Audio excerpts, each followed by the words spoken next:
Today is Wednesday, Parashat Nitzavim-Vayelech. In the second parasha, in Parashat Vayelech, we have the final mitzvah of the Torah.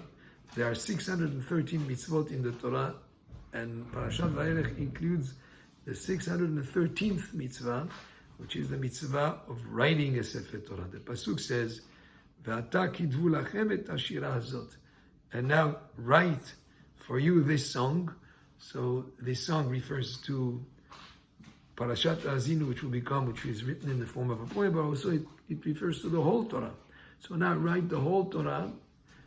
Kidvu et hashira hazot, write this Torah is likened to a song. Ve'lameda et bnei Israel, teach it to bnei Israel. Sima b'fihem, and put it in their mouth. And this mitzvah of writing a Sefer Torah, of course, if a person can write it on his own, that will be the one way to fulfill the mitzvah in the best way. If you're a scribe, because it has to be written in a very exact way on a scroll of parchment. But even if you don't write the Sefer Torah yourself, but if you dedicate a Sefer Torah, that's also one way you sponsor the Sefer Torah, or even if you sponsored a letter or a pasuk in a Sefer Torah, or if you participated in the writing of the Sefer Torah celebration, where you're helping the sofer to fill in some of the last letters, you've also participated in this mitzvah of writing Sefer Torah, which is the final mitzvah of the Torah, and it speaks about not just about writing, but also about teaching, about learning. Sima b'fihem, put in their mouth, so that we're involved in learning Torah. And Torah applies both to Torah shebichtav and Torah shebe'al peh, both the written Torah and the oral Torah.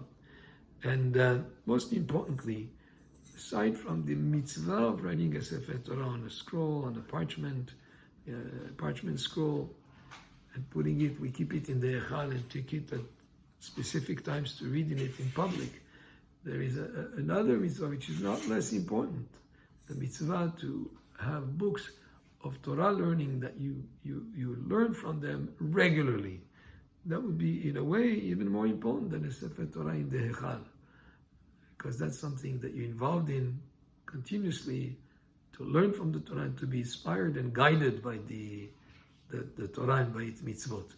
So, yes, we have the mitzvah to write a Sefer Torah, and that's the same Sefer Torah all the way to Moshe Rabbeinu, that every Sefer Torah in any part of the world is exactly the same. There's only one word that has a different letter, which is Aleph or He, depending on what tradition, but Aleph and He are also letters that are somewhat interchangeable. Otherwise, everything is exactly the same, from one country to another country, from one generation to another generation, for centuries all the way back. And the Torah is really the insurance policy of Am Yisrael. That's the insurance of the eternity of Am Yisrael, is the Torah that we give from generation to generation. And this mitzvah is most important. So again, to write a Sefer Torah, but not just writing a Sefer Torah, is learning Torah, and the books that you can have in your library at home to learn from regularly will also be involved in the spirit of this pasuk, to write, to learn, to teach, and to learn Torah. Baruch Adonai le'olam. Amen ve'amen.